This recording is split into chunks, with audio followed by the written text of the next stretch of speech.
or toll free at 888-545-9282. Your state, your home, your voice. Jersey Central with Bert Barron on the new Talk Radio 1450 WCTC. 7:37. We are back on Jersey Central on the new Talk Radio 1450 WCTC, the voice of Central Jersey. Good morning to you. It's Bert. We got some foggy conditions. Slow down a little bit. 35. We're going to get to the mid-50s today.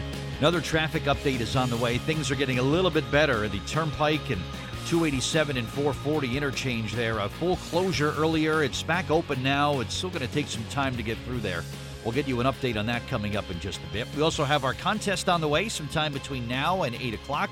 You'll have a chance to win a family 4-pack of tickets to see Journey to Oz at Kane Stage. It is this coming Saturday morning at 11 o'clock. A great family show that you are actually a part of, which makes it real fun. Your chance to win is coming up in just a bit. Straight to the Jersey Central Newsmaker Hotline we go. It's a Tuesday morning, so let's welcome back in from National Estate Jewelry Buyers in East Brunswick with another edition of What's It Worth. It is Barry Blank. Good morning, Barry. How are you today? I'm wonderful. How are you today? I'm doing good, my friend. Thanks so much for giving us some time again this morning for What's It Worth. Value today. Let's talk about value. And there's so many things that go into determining a value of an item. Whether it's a red-hot concert ticket, I think about things like that, or maybe a precious gem that is on display somewhere around the world.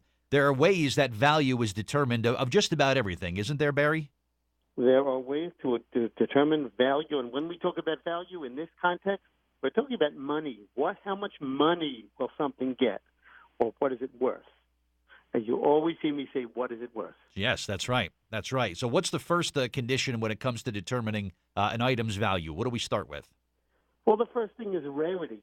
And like what you just said, concert tickets. If everybody wants to see a Bruce Springsteen concert and all the tickets are sold out, then the tickets are rare. And they're hard to, or scarce is another word, and they're hard to find, which means that the people who bought the tickets at regular price get to sell them for a premium. The same thing goes with diamonds and jewelry and watches. If it's a common piece of gold without a name on it like Tiffany or Van Cleef & Arpels, it depends on the style and how much anybody wants it. Because if it's more in demand and it's more scarce, if it's a Tiffany set of earrings or a Tiffany or a Van Cleef & Arpels brooch. So the rarity is one of the most important, scarcity, rarity, because if you found diamonds all over the floor and all over the ground, they'd have some beauty, but there wouldn't be any monetary value. Sure, if I was tripping on diamonds walking down the street, exactly. That would have no impact on the rarity, would not dictate their value at that point then. Exactly. All right, let's move on to the next thing. Now, I like the Springsteen ticket analogy. Let's talk now about the demand, because with demand, that kind of drives everything up then too, right? Right. Well, you look at a Rolex watch, look at a Louis Vuitton, you look at a Citizen or a Seiko watch, and the question is, who has done the marketing to create that demand? Who has done it? Rolex only produces so many models a year. And of those models, they only produce so many items. So they limit the market. Same thing with Louis Vuitton and other big names. They don't just flood the market because they want to maintain their price. They want to maintain their demand. And the higher the demand, the higher the resale price on an item. Are manufacturers, are they aware of that, Barry? Is that something that they take into consideration? Because if you were making something and there was a big demand for it, would you make more, or would you kind of keep your production at a level where there still creates enough demand? Well, that's the different philosophy. I mean, there is a demand for lower, I'll not say poor quality, because that's the wrong term. There is a demand for a Coach bag. There is a demand for a Seiko watch or a Citizen watch or a Pulsar watch. There's a big demand. And the companies aren't so concerned about the second-hand value. Mm-hmm. They just want to maintain their price. And if they limit the market, the original retail price stays higher. But if they flood the market, then there's less of a demand and less of a demand at their price that they set. I recently saw an online video that I'm sure was taken off so fast because somebody went into some of the big name stores, and I'm not going to mention any, the really big name stores, and they went to Price Diamonds and the same diamond, the same color clarity in a GIA diamond. And when they went to a small store like mine, they were priced so much less, and it was like 5 to 10 times over my price. Or a small jewelry store, small family-owned jewelry store, or even a chain store. But, and actually it was a little bit misleading and annoying because when you're buying from somebody else, you're not buying a big name piece with that resale value, but you're saving a fortune. Right, and it was a big difference there in the two numbers you were saying, right? Huge numbers. Interesting. I mean, you're talking from let's say a 1 carat high color, high clarity stone that would sell in one of the big name stores for $20,000, $25,000. We would offer it for less than 10.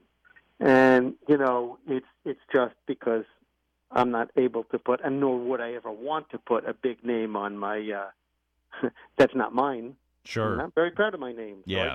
I don't need to charge their premium prices or whatever, but people flock to them thinking that the color of the box is what's going to impress their fiancé. Right. Oh, boy. All right. So getting back to we were determining the value. We talked about the rarity. We talked about the demand. So I like the Springsteen show. Let's say he's playing one show at Giant Stadium, so there's rarity. Everybody wants to go, so there's demand. Now, if you have a chance to purchase it, you could sit in the front row or you could sit in the upper deck. And that's where quality comes in and has an impact on the value, right? Exactly. So as long as it's scarce, as long as there's demand, then you really go to quality. So in quality, what we're talking about is in not of diamonds, but in watches, in books, in collectibles. How close to the original condition is that item? For instance, a book, a rare book that does it have any writing in it? Does it have any tears or nicks or shreds? And most importantly, does it have its original book cover? That book cover, everybody throws book covers away. So, and is it signed by the author? These are all questions we ask. If it's a toy, does it have its original box? Is the original box in good condition? Are the instructions there?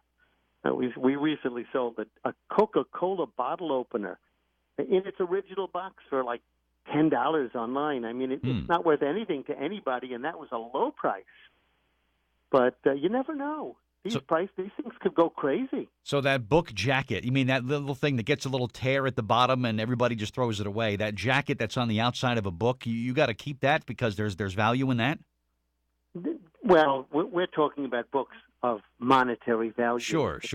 It's not Robinson Crusoe. It's not the common things.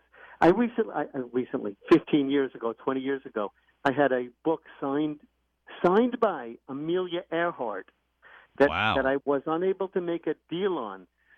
And I was doing research on it while the customer sold it online for about $2,000. Now, I think that book was probably worth, because I didn't have time to do the research that I try so hard to do, was probably worth between $10,000 and $20,000 because Amelia Earhart wasn't around to sign any photo and anything at all, no autographs. That's kind of more the ballpark I was thinking. 2,000. I'm thinking more like you, about 20,000 or so. Yeah, and I would think so too in this day and age. I mean, you just don't know. But it's not only the autograph, but it's what does it pertain to? What is it? Is it Darwin's signature on a theory of relativity or a theory of genetics? Something that's really pertinent to give it value. That's what would be the thing. Now, the other thing is, you mentioned quality. Yeah. In diamonds are graded at 10 power, which means a magnification of 10 power. And what do you see? Only magnifying it to 10 power. If you can't see anything at all, inside or outside the stone, it's called internally flawless. Very high demand, very rare stone. The other part is it colorless? How close to the letter D for colorless is it, and does it have any traces of yellow? So in case of clarity or quality, we look at diamonds in clarity. We look at emeralds the same way. We look at jewelry. Again, how beautiful is it? How well was it made? And is it GIA certified? These are all important. Does it have a pedigree, even with artwork? Mm-hmm. Where was it before you owned it? Interesting. And again, we're just talking about what dictates value. Again, rarity, demand, and quality. I could think of a million things that, you know what, even if it was a coin, if it was some gold jewelry, I could look at the quality and think, yeah, it looks pretty good. Rarity and demand, I'd have no idea. That's why a guy like you, Barry, and your staff come in. That's where you guys come into play. Your experience and the way you guys do it over there is really where the difference lies. Mm-hmm. We bought a quarter last summer, and this quarter we went as I knew it was what we call dipped or cleaned. We got it back dipped, cleaned, but it came back uncirculated details, mm-hmm. which means that it's worth about $3,000-$4,000 this quarter. Wow. Okay. However, if it wouldn't be cleaned, it's $10,000 to $15,000. So clean careful, is not always better then in this case. Not in coins. Gotcha. All right. Well, don't forget, of course, about the free evaluation days that are happening today and every Tuesday at National Estate Jewelry Buyers. The 18th anniversary celebration is continuing as well. They're right next to FedEx office on Route 18 in East Brunswick, 732-257-GOLD, or visit them online, topprices4gold.com. Barry Blank, always great to speak with you on What's It Worth, and we'll do this again next week, all right? Thank you so much. All right. You as well. Thank you very much. All right, Jersey Central traffic and weather time.